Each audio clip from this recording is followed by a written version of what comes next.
Hey, if you're a stay-at-home parent and you've been looking for work that you can do from home, in today's video, I'm going to share 4 of the best remote jobs for parents. The best thing about the jobs that I'm going to share today is that you can do them from the comfort of your own home, whether that's early mornings from your bed before your kids wake up, lounging on your couch in your PJs, even in your home office, like where I'm recording right now. I decided to make this video because about 9 years ago, when I became a stay-at-home mom, I didn't even realize there was like a whole world of remote jobs that you could do from home. But when I landed my first virtual assistant client, I realized that working remotely is actually legit. And those are the exact kind of opportunities that I'm going to share in today's video. So these are all remote jobs, like I said, that you can do from the comfort of your home so that you can make money in a way that fits into your schedule, whether that's working around your kids' schedules of like school or sport, or if you've got your own stuff going on that you need to work around. So listen, every single one that I share may not be the right remote job for you, but just because that one isn't, make sure you keep listening because the next one might be the perfect fit for you.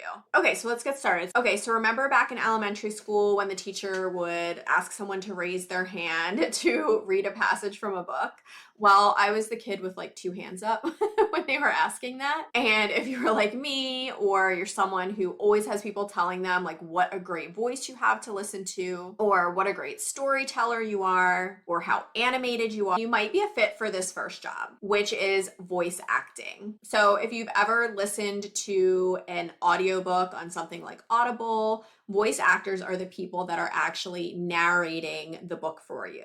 But I want to be honest with this one. This isn't a gig that just anyone can do. It's more for someone that maybe has previous acting experience. You know, maybe you were in theater in school or in your community, or you've done some acting recreationally, or like something like improv. Anything like that will give you a good foundation for voice acting. And it can be stuff that you can put on your profile when you're trying to get hired. But don't worry if you don't have any experience, but voice acting sounds cool to you. It doesn't mean that you can't become a voice actor. It just means that you'll have to do some training or maybe take some free or low cost jobs to build up your profile before you can get hired on platforms like Audible. If voice acting sounds interesting to you, the earning potential is pretty decent. As a voice actor, you can earn anywhere from $25 to $100 per finished hour. And how cool is it that you could get paid $100 an hour for reading? That would be like my dream job. Well, now, if you're wondering how you can get jobs as a voice actor, you can create a profile on places like Fiverr or Upwork. Or if you have more experience, you may want to check out platforms like ACX, Voice Bunny, or voices.com. The second legit remote job that you can get as a stay-at-home parent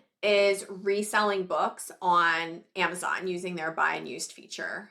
You might be able to tell I really like books and reading. Like the first 2 jobs that I mentioned have to do with books. But this really could be a good gig if you're someone who's like me and is like an avid book collector. Like I used to have shelves and shelves of books. And sadly, at the time, I didn't really think about book selling. So I pretty much donated all of those books. I could have made a lot of money. But like, even if you don't have a huge collection of books, you can still find cheap books locally or online and resell them. And the books can be new or used. So like think about if you've ever gone on Amazon and you see they always have options of like a new version of a book and like paperback or hardback. And then they have used versions too, like used very good, used good. And so no matter what condition the books are that you have or that you can get, you can resell them. They can be resold on Amazon to make cash. How much you can make as a bookseller? Well, that depends on how much time you dedicated to it, like if you're doing it as a side hustle or if you're making it a full-time gig. But the average seller on Amazon makes $1,000 a month. But again, this depends on how much effort you put into it and how effective you get at creating your listings. And also, of course, like how much demand there is for the book that you're actually selling. Like, are you sourcing hard to find and obscure titles, or are the books that you're selling more readily available? So if you decide to become a bookseller on a platform like Amazon, the first thing is to decide how you're going to source the books that you're going to sell. So again, I used to have shelves and shelves of books.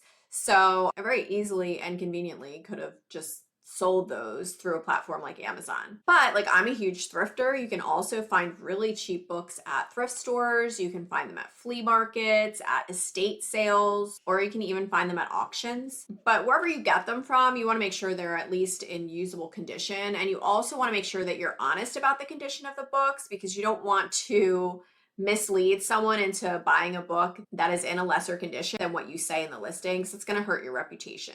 And then you just need to decide where you're going to actually sell the books, which of course I mentioned Amazon because that's the most well-known online book selling platform. But there are other sites, or you can even sell them locally. But the whole point of this video is remote jobs that you can do from home. So I'm not going to get into that one. So once you know where you're sourcing the books from, what platform you're going to sell them on, then you need to set your prices for each book that you're selling. And again, you're going to want to take into consideration the condition of the book that you're selling. Maybe look at what other sellers are selling for that same book in a similar condition. And don't forget about the hard costs to you. Like if you are doing this full time and you're paying for storage, or obviously there's shipping costs that accompany something like this. So you want to make sure that you understand how much you have to put out to actually deliver a book to someone. Then you can make sure that those hard costs are covered and add however much profit you want into the book that you're selling. So if you don't want to do anything with reading or books, don't worry, I have other ideas here. I actually didn't even like put 2 and 2 together when I was making this list. But the third remote job is to teach a virtual class. And in reality, you could do this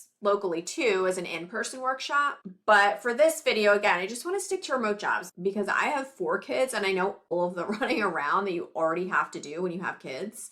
So I don't want to add on to the list of other places I have to go. I want to be able to do stuff from home. So you can host a virtual class about something that you're really passionate about or something that you're really good at. And it really can be the perfect way to make money as a stay-at-home parent. If you're not sure about what to teach, just pull up a Google Doc or pull out a piece of paper and just start brainstorming all of the things that you enjoy doing and the things that you're good at. Then you can take that list and research online and see if you can find other people that are already hosting a workshop around that same topic. And that's going to be a good indication to you that there's a demand for that type of class, which basically validates that your idea will work. But don't worry if some of your ideas aren't mainstream or other people aren't widely selling it, because if it's something a little bit more obscure or niched, that doesn't mean that there's not a demand for it. You may get less people that are attracted to that type of class, but you may also be able to charge more for it because it's so specific. And if it's something that you like or are good at, chances are there's other people somewhere that also like that same thing. And a virtual class can be related to anything. It can be about your parenting lifestyle. Like maybe you're really good at home decorating your family's bedrooms, or you love crafting, or you love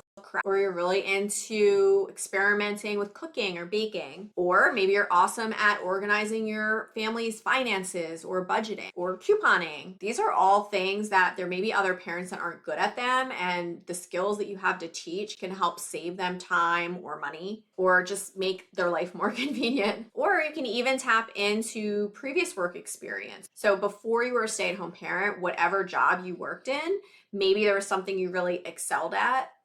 Like for instance, I worked in accounting, so I could teach people how to set up a bookkeeping tracking.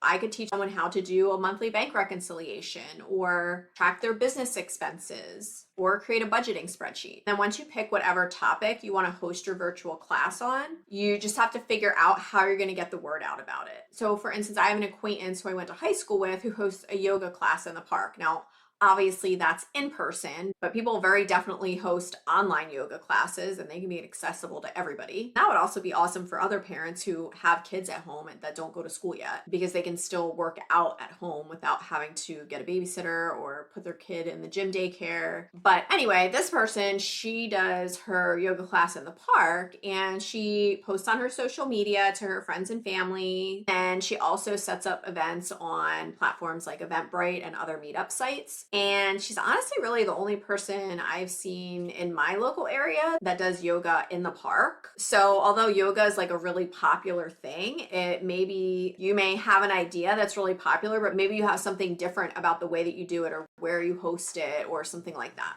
And especially if you're teaching something that has to do with your parenting or like household lifestyle, this is stuff you're likely already doing in your everyday life. And if it's something you like, you get to teach other people how to do it and get money to do that. Like everything else I mentioned, how much you can earn from hosting a virtual class can vary. Again, if it's something super niche, you might be able to charge more of a premium for people to attend the class, or if it's a little bit more of an advanced skill. But if it's something where it's really mainstream and there's a lot of competition, you might need to be a little bit more price competitive until you build up your own following, and then you can raise the price accordingly. But honestly, if you love doing it and you're already doing it anyway, and now you get to make money doing it, it's a pretty sweet deal either way, no matter how much money you charge. Okay, we're down to the last remote job, and this one's my personal favorite because it's the one I started out as a side hustle when my son was just under a year old and my girls weren't in preschool yet. And now my son is 12 and I built this into what I wouldn't call a full-time business because I don't work full-time hours, but I've had years where I've made double what I made when I had a full-time job. And so the last one I'm going to share today is becoming a virtual assistant. If you're not familiar with virtual assisting, basically what it is, it's anyone who works remotely as part of a business. And usually it's in a freelancing capacity, which is what I love about it because that actually means that you're a contractor and you get to make your own hours, charge what you want, and choose who you get to work with. And it's location independent, so you can do it from anywhere and around your own schedule. And the earning potential is really good. I mean, depending on the location of the person you're working for or where you live, your skill level, the services you offer, and your pricing model, you can make anywhere from $15 to $100 an hour as a virtual assistant.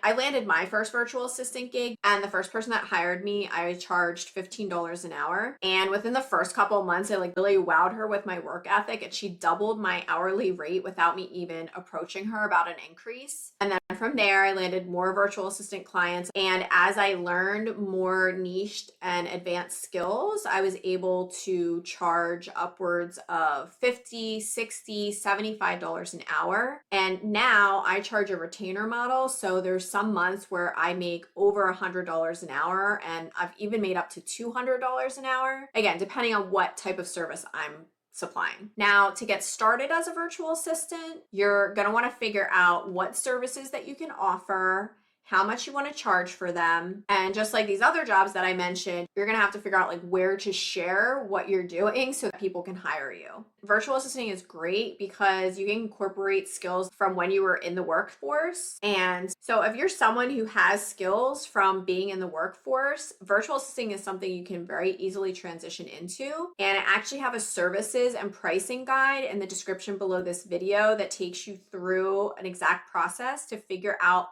what services you're going to offer and how to price them. There's a very specific formula in that guide to make sure that you don't undercharge for your services and undervalue your time, but also that you don't overcharge and price yourself out of getting clients. All right, so those are 4 legit remote jobs that you can do as a stay-at-home parent. I've been working remotely for the past 9+ years, so I'm going to be sharing some other videos with more freelancing gigs that I've done. So if you want to get notified when those go live, just make sure that you subscribe and hit the bell to get notifications, and I'll see you in the next video.